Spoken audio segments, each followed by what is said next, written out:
It seems to me that the Bentwaters incident is a classic case where an apparent intrusion into our airspace, and indeed a landing in our country, was witnessed by serious-minded people in the military, responsible people doing a responsible job.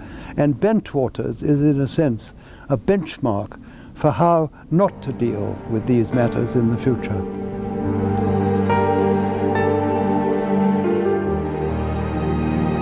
I know a good bit about the Bentwaters incident, and I've read half a dozen books. I've interviewed a number of the people who took part in it. And what I have decided, after careful thought, and I have said it in public more than once before, there are only two explanations for what happened that night in Suffolk.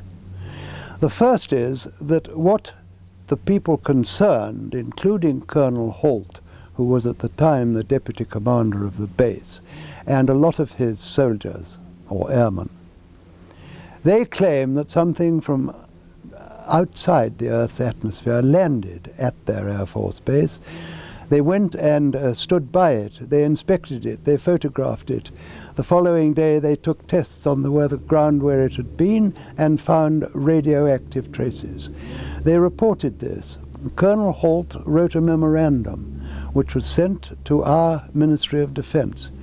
He has appeared on British television at least once, to my knowledge, possibly more often, in which he has repeated, effectively, what he said in that memorandum. And what he said is what I have just described. That is one explanation, that it actually happened, as Colonel Holt reported. The other explanation is that it didn't.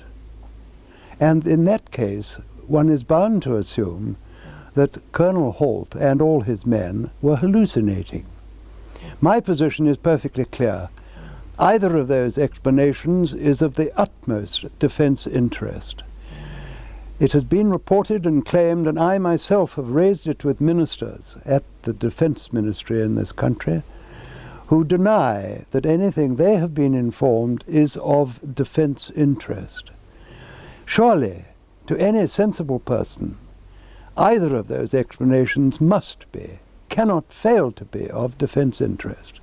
That the colonel of an American Air Force base in Suffolk and his merry men are hallucinating when there are nuclear-armed aircraft on the base must be of defence interest.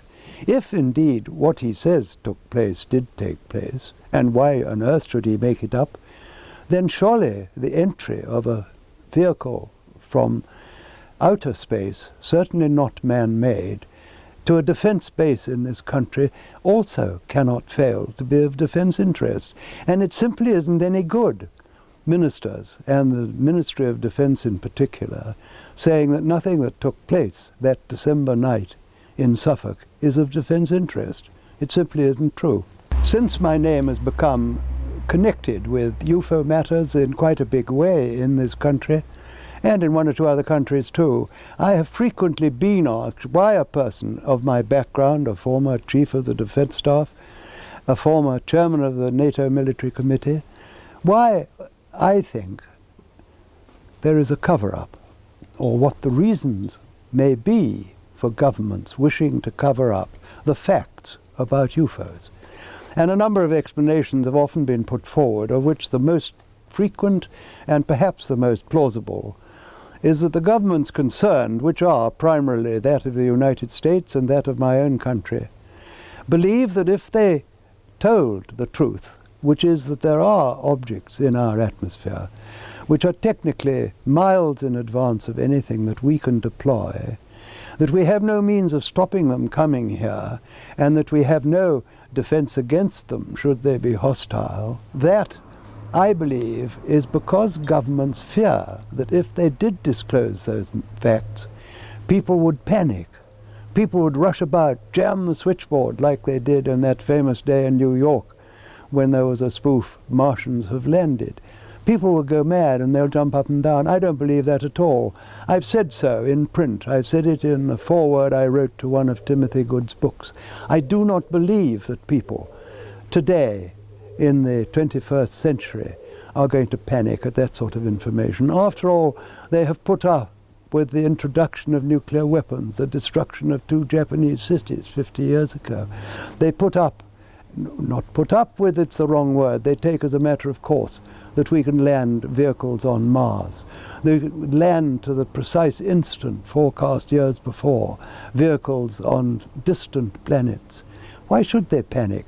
They're much more interested in this country in doing the pools or the lottery. They shrug their shoulders and take it as a matter of course. Anyway, they don't trust politicians, in my experience. So I believe that that is the most likely explanation. There are, of course, others, but I think I'll have to settle for that.